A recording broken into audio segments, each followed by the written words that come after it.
السلام عليكم ورحمة الله وبركاته. أهلا ومرحبا بكم في قناة شاور فاميلي، أحلى قناة للمحتوى العائلي في مصر والشرق الأوسط والخليج العربي. معانا في هذا الفيديو أم عزوز، أم زيزو، أم زوز، أم عز الدين. هو ايه اللي انت بتقوله ده؟ النهارده يا جماعه انا سمعت كلام كده ما ينفعش اسكت عليه. سمعنا بعض الاشاعات. انا اللي سمعت، لو سمحت ما تتدخلش في الكلام بتاعي. ام عز سمعت الاول وبعد كده سمعتني الاشاعات اللي منتشره اليومين دول على الفيسبوك كل الناس عماله تكتب يا جماعه احنا لقينا دود في الاندوميز، دود وما ينفع وسوس وسوس.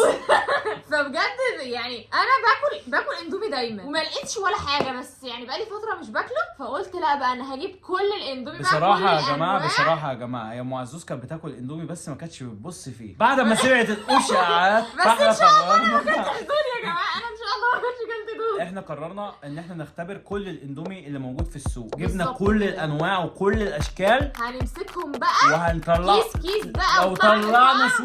لو طلعنا سوسه هنعمل حوار من اول اخر كده، عشان احنا بطننا دي مش كده يعني. وانا عارفه ان كل الناس بتاكل، ما يرضينيش بقى الكلام ده. لا لازم احنا بقى هنختبر إيه؟ لكم، نعمل هنختبر لكم. نقف وقفه ونعمل ايه حاجه قاطعه بقى، اللي هو يا فيه مش مهم احنا ناكل دود، المهم الناس ما حبايبنا الناس اللي بتتفرج علينا ما ايه اللي مش مهم احنا ناكل دود؟ يعني احنا هناكل لهم بقى عشان كل انت دود، انا مش واكل انا دود، انت عبيط ولا ايه؟ شيء. تعال هفرجكم بقى على الحاجات اللي احنا جايبينها. بصوا يا جماعه، انا لسه اقول لكم حاجه كمان. دلوقتي في اندومي جديد ظهر كده، هو مش اندومي، هو اسمه كيلوجز نودلز، ده بالشطه المولعه. في ناس بقى كتير عماله تقول ان هو نفس الاندومي الكوري. اولا ده ب 6 جنيه، كلنا عارفين ان الاندومي الكوري ب 50 وب 60 وفيما فوق يعني، فازاي ده هيكون شبه الاندومي الكوري؟ فانا جبت بقى ده وجبت اندومي كوري برضو عشان ايه، اشوف هل ده هيكون شبهه ولا مش هيكون شبهه. لو طلع شبهه بقى النهارده الصين دي خلاص مش هتشتغل تاني بقى، مصر هتحط عليه. انت كوريا؟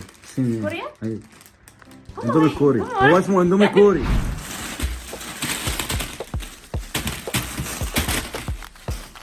طبعا العصير والحاجات دي عشان الشطه احنا الموحده. كده هنموت. احمد جايب ده لنفسه وانا عشان بحب ميكس شوكولاته فجبت ده. يا ريت يا جماعه الشركه اللي بتعمل ميكس شوكولاته يا ريت يعني رجاء مني تعملوا واحد زي ده. طب ليه انا اجيب 2 واجيب واحد؟ ليه؟ ما عايزه اشرب كده انا كمان، هقعد اشفط بقى. لو سمحت اعملوا لنا حاجه زي كده. بصوا يا جماعه، دلوقتي احنا بالصلاه على النبي جايبين كل الكيلوجز اللي موجود في السوق. لقينا بطعم خضار، بطعم اللحمه ونكهه اللحمه، وده بالشطه بس صغير شويه، وده بالشطه بس جامبو. الاسعار عشان برضو الناس اللي عايزه تشتري وعايزه تاكل اندومي، ده سعره 7 جنيه جامبو بالشطه الموحوحه جامد، وده الصغير دوت تقريبا ب 6 جنيه او ب 5 جنيه يعني مش فاكر بالظبط. الكوري ده احنا جايبين الاربعه دول ب 200 جنيه، يعني الواحد هتلاقيه ب 50 جنيه متوسط، يعني 50 40 ما بين ال 40 وال 50 يعني. الاندومي ده الاندومي العادي خالص اللي هو اللي على قديمه بقى، جايب منه كل الاطعم زي ما انتم شايفين كده. دي اكبر تشكيله موجوده في السوق، ده سعره تقريبا 5 جنيه او 6 جنيه. احنا مش مستخسرين فيكم اي حاجه يعني. انتوا لو جيتوا حسبتوا الحسبه دي كده هتلاقيها داخله معانا في سكه 300 400 جنيه، فكده حرام يعني. يا ريت تعمل لايك وسبسكرايب عشان اللي احنا بنعمله دوت مش موجود في اي حته في اليوتيوب. فعلا مش موجود خالص، كل الناس عملت الاندومي اصلا. دلوقتي يا جماعه اهلا ومرحبا بكم في مطبخنا متواضع. ام عزوز مش عايزاها اصور المطبخ عشان عايزه تروقه، بس انا قلت اوريكم على حقيقته. هو انت على حقيقته يا جماعه لا ده مش مطبخي، خدوا بالكم انا مطبخي دايما نضيف. ده مطبخنا تمام، هو مطبخ عادي زي اي عيله في الدنيا. لا هو ده لو مطبخ سمحتي انا مطبخي نضيف، ما تجيبش المواعين. نية ايه اللي حصل لصبعك؟ يا جماعه وهي بتعمل حاجه في المطبخ صراحه بتعور، عشان تعرفوا بس احنا بنتعب. طيب دلوقتي يا جماعه احنا جبنا التحدي الاولاني، هيبقى ما بين الكيلوجز المصري شطه سخنه بالشطه السخنه. شطه مولعه، ما تبوظش بقى الحوارات بقى. مكتوب عليه هوت اهو شطه مولعه. فين بقى؟ هوت يعني سخنه. فين؟ استنى، لا اهو شطه مولعه. هوت بقى تحت اهو الترجمه يعني اهي، شطه سخنه مولعه. ده كوري بالفراخ السخنه 3 اكس. 3 اكس يعني 3 اضعاف السخونيه العاديه، يعني ده اوف اوف. يلا بينا افتح يلا الاكياس، ورينا ايه المحتوى بتاع الاكياس ده. افتح. هو انا هعمل كل حاجه من بوحدي ولا اصور ايه؟ ازاي؟ مفيش اي تعاون كده. مفيش فرقه احمد سيبي، انا غلطان قلت لك ساعدني. بصوا يا جماعه، الكيس الكوري بيبقى فيه دي البهارات دي، وبيبقى فيه دي الصوص بتاعه بيبقى حار نار مولع موحوح. والاندومي طبعا زي ما انتم شايفين الجوده ما شاء الله، جوده الكوري الشعريه يعني بما يرضي الله. ده برضه في حاجات اهو يعني ما تنحسش في حاجات يا جماعه. ده المصري ما شاء الله، المصري كيلوجز شركه محترمه جدا ان هي تعمل الاندومي بالشكل الجميل ده. الكيسه كويسه دي حتى بص شعريتنا احلى من الشعريه بتاعتنا أحلى. اغمق سيكه وده يدل على الجوده، صح يا معز؟ طبعا يا جماعه بلاش عقده الخواجه، المصري لا يعلى عليه ما شاء الله. دي التوابل بتاعتها، الشطه بصوا احنا ازاي يعني. بصوا بص ايه ده ايه القرف ده؟ ايه التوابل ايه ده لا ارمي على جنب يا شيخ. لا يا جماعه احنا مش لازم ننحاز من قبل ما نجرب، احنا لازم بعد ما نجرب نقول بقى نحكم بما يرضي الله. طبعا احنا اصلا ما فيناش ميزه اللي هو يعني احنا صراحه جدا يعني. في مفارقه في الحجم يا معز، في مفارقه في الحجم. طبعا المصري احلى بكتير لانه الكوري اكبر في هو اغلى يعني اغلى 50 جنيه ده ما شاء الله 7 جنيه. ده طري بسرعه قوي. ده طري الكوري يا جماعه استوى في في تقريبا في 3 ثواني او 4 ثواني زي ما انتم شايفين كده وضعه. وريني المصري بقى كده. هو ما استواش بس هو فك بسرعه. لا لسه شويه. ده المصري يا جماعه لسه ناشف. لا هو طري بس مش زي التاني يعني ما فكش من بعضه زي ده يعني. بصوا ده الموضوع ما شاء الله، ده لسه ماسك نفسه كده. شوف الاول مع كيس كل واحد بيبقى مكتوب يعني. ده بيبقى السوا بتاعه دقيقتين، ده ما شفناش تقريبا ما بيبقاش مكتوب عليه. هو بيبقى مكتوب فين يا معز؟ بيبقى مكتوب على الكيس ذات نفسها. دور هتلاقي. معانا المترجم احمد شاور اللي هيترجم لنا دلوقتي الكيس ده. اتفضل يا استاذ احمد شاور ترجم لنا. ميد ان كوريا. الله يا كنا عارفين. يا رنا 3 اكس اس باي سي. لو سمحت ممكن تقولها يعني ايه تري لو سمحت عشان مش عارفين خالص. 3 يعني 3. المعلومات جامده جدا. بس الكيلوجز بقول لك ايه سيب كده مش عايزه منك حاجه. اقعد بقى بجنب. حاسه ان احنا عايزين طبق اكبر من ده ولا انت ايه رايك؟ لا بس انا بحب اللون ده. ده قمر يا امنيه، هو اختياراتك كلها في الالوان قمر. حبيبي والله يكرمك.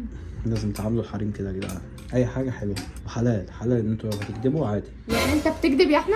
لا انا بقول لو انا عمري ما اكدب عليكي، انا بقول لك رايي بمنتهى الامان. انت حبيبي ما شاء الله. انا حاسك مضطهد وما اعرفش ليه. ما شاء الله. لا شركه كيلوجز دي عالميه ما شاء الله. اسود الميه السخنه وطرطشت عليا. معلش ما هو اندومي فراخ سخنه فلازم يبقى. ده كده الكوري اهو على اليمين والكيلوجز على اليسار. حطي التوابل بتاعت كل واحد، بهارات كوريه دي. ها ايه ده؟ حطها؟ حطي كله. في حاجات سودا وفي سمسم، في حاجات غريبه كده في ده الصوص القاتل. الصوص فيه سم قاتل. يا جماعه اقسم بالله الريحه طلعت عليا نغششت لي مناخيري بجد. الريحه بتنغشش المناخير عشان تبقوا فاهمين. بس البهارات بتاعت المصري برضو كيلوجز ما شاء الله شكلها حرشه دي يا معز. محرمش يعني انت ما فسرتش يعني حرشه محرمشه يعني ايه محرمشه؟ حرشه يعني اللي هي حرشه مع السيامه مش فاهم معناها، بس هي حرشه ديت كلمه بتتقال في اللقطات اللي زي دي. بس البودر يا جماعه بصوا ما شاء الله اختلط بالاندومي. بصوا برضو كده ادى تقريبا لون مشابه للون بتاع الكوري. انت شفتي دوت او شفتي اي حاجه؟ لا ما ركزتيش. ما هما محدش قال على الشطه مولع ده في دود، كل قال على الاندومي. بس انا جايبه ده عشان اقارن بينه وبين الكوري. بتاع الشطه حاره نار. ها 3 اكس. ايوه 3 اكس سبايسي. ها شكرا يا معز انت بتعملي لنا اندومي حاره نار. حبيبي بتشطشط لنا بطننا. حبيبي الله يخليك. فرق اللون اهو يا جماعه، اللي على اليمين الكوري واللي على اليسار المصري. كيلو بزنوت. يلا بينا. بسم الله الرحمن الرحيم. تجربة اندومي كوري ضد الاندومي المصري. لا انا كنت عايزه انا اللي ابدا من المصري. خلاص نبدا سوا كده هنبدا سوا. يا ابني ده محدش اتكلم عنه اصلا، محدش قال فيه ان فيه دود ولا حاجه. طيب بسم الله الرحمن الرحيم. الاندومي المصري تجربة رقم 1. حرقان من اول ثانية حرقان في المزرعة. حرق فعلا. احلى حاجة بقى الدانون ده بيبرد في ثانية اختراع ده يا جماعة. بعد كده الاندومي المصري حرقان في ثانية وطعمه معقول بصراحة، بنسبة كبيرة معقول يعني جميل. خش على الكوري بقى 3 اكس ده بخاف منه بصراحة قوي. انا ما جربتوش ولا مرة اصلا.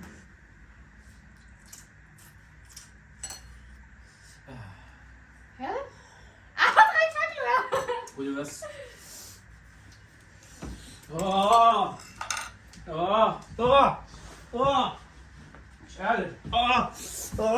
مش قادر. طب انا عايزه اقول حاجه ممكن محدش يصدقها بس بجد حاسه ان ده اقل حرقيه من ده بتحس بالحرقيه بعد ما بتبلعه. ده بس حريته شديده. بصوا يا جدعان ده منظري، ده منظر عيني. حاسس ان الدموع عماله تنزل ومناخيري سايبه وبقي بايظ خالص. انا عايزه اقول ان انا سرعت في الحكم جدا. الاندومي الكوري الحرقيه بتاعته بتبان بعد الاكل. بعد البلع بكام بجد ثانيه مش كده. قادره بجد حوالين بقي حتى حاسه انه بيتحرق نار نار نار. دي حقيقة دي حقيقة. طيب يا جماعة، بعد تجربة الفرق ما بين الشطة المولعة المصري والشطة الكوري، دلوقتي في نوع جايبينه جديد كوري فراخ والجبنه تقريبا. بالفراخ والجبنة، بس ده حرارته قليلة شوية يعني، بس ده طعم جديد وما اتجربش في فيديوهات كتير قبل كده، فاحنا هنجربه لكم برضو. انا بصراحه مش هخسرك في القناة. يعني عندي فضول قوي ادوقه، اللي هو يعني بصوا بصراحه يا جماعه انا جبته عشان لونه، يعني احنا بصراحة فيما بعد بصراحة اكتشفنا ان هو فراخ بالجبنه. بس هندوقه. الاندومي ده شكله ولونه غريب جدا، لونه اصفر مصفر عن الالوان التانية كلها. حطيتي عليه النكهات ولا لسه؟ لا لسه هحطها دلوقتي. انا بس عايزه اقول حاجه، جايين الفيديوهات في اول ما بدانا نعمل فيديوهات خالص كنا جايبين اكل كوري وكده، فالكل كان عمال يقول لنا ده فيه لحم خنزير والكلام من ده. الاندومي بقى مكتوب عليه حلال. اي حاجه بقى يعني، اي اكل عموما بنبص عليه الاول، يعني احنا مش هنجيب اي اكل من غير ما نبص عليه، فما تقلقوش يعني. البودر بتاعه شكله غريب قوي يا جماعه، غير التاني حاسه اني مش عايزه احط البتاع ده، هو ده اللي بيكون مولع يعني. دم لهب بنار. ياه هو الشكل ده اللي انا بخاف منه. لونه يا جماعه بشع، عامل زي لون الدم. دوايل دوايل. منتوب. شكرا يا زوجتي. عملت شوكتي لنفسي. شكرا يا زوجتي. الناس كلها تعمل هاشتاج ام عايز شرير. بسم الله الرحمن الرحيم. بقول لك ايه، ريحته حلوه قوي. ده مسكر. الله يا جماعه تحفه قوي بجد بجد. النوع ده جامد قوي قوي قوي قوي، مليان جبنه، والشطه اللي فيه مش تقيله يعني، لذيذه. بس بيجي في الاخر برضو ويحرق كده. حلو قوي ده فعلا.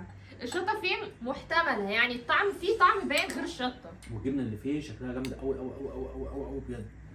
انا حبيته.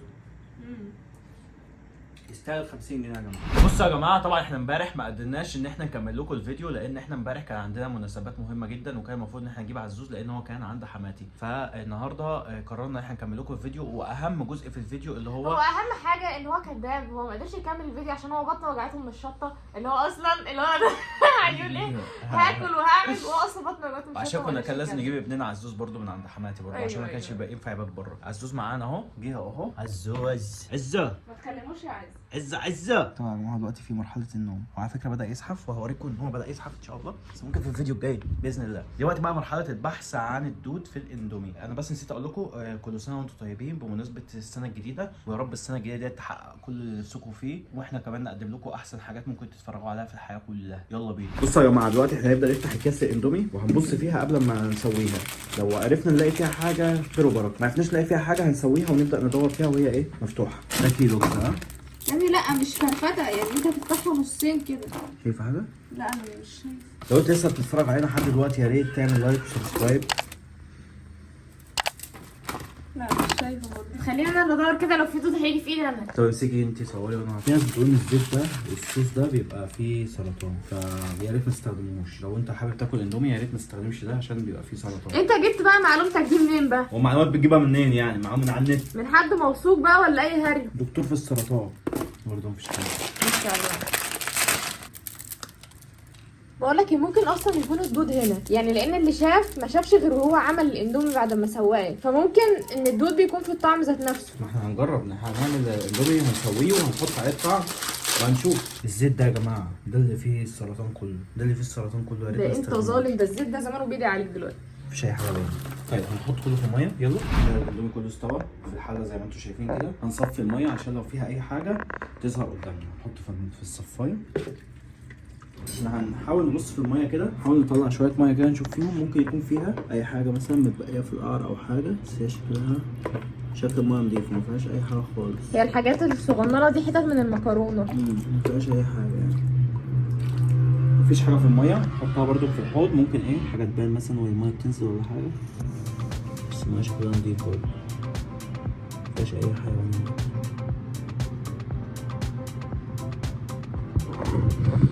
يا جدعان كلها اندومي يا جدعان، كلها اندومي. ماشي، احنا هنحط بقى النكهه على الاندومي ونبدا نجرب برضو لو في حاجه ممكن تكون في حاجه مثلا في النكهات او كده واحنا مش عارفينها ومش شايفينها. نحط نكهات كلها على بعضها بقى، كتير نكهات، خضار بقى على لحمه. دلوقتي هنبدا نقلب النكهات عشان تدوب في الاندومي. تبطل عك بقى. كفايه كده. يا ريت، ده اشتكت. يا جدعان مفيش دود يا جدعان، مفيش دود، تقدروا تاكلوا الاندومي عادي، مفيهوش اي حاجه عادي. اندومي جميل. ممكن اجرب كمان طعمه عشان تتاكدوا ان انا هاكل منه عادي يعني، مفيهوش دود. طعمه جامد جدا. وتقدروا تعملوا كوكتيل النكهات دوت مديله طعم جامد بصراحه. ولو عجبك الفيديو وعجبك الفكره ديت وعايز نجرب حاجات اكتر، دوس لايك واعمل سبسكرايب للقناه عشان يجيلك كل جديد، وفعل الجرس، ما تنساش تفعل الجرس عشان يجيلك الاشعار اول ما الفيديو ينزل. نشوفكم في فيديوهات تانيه قويه. سلام.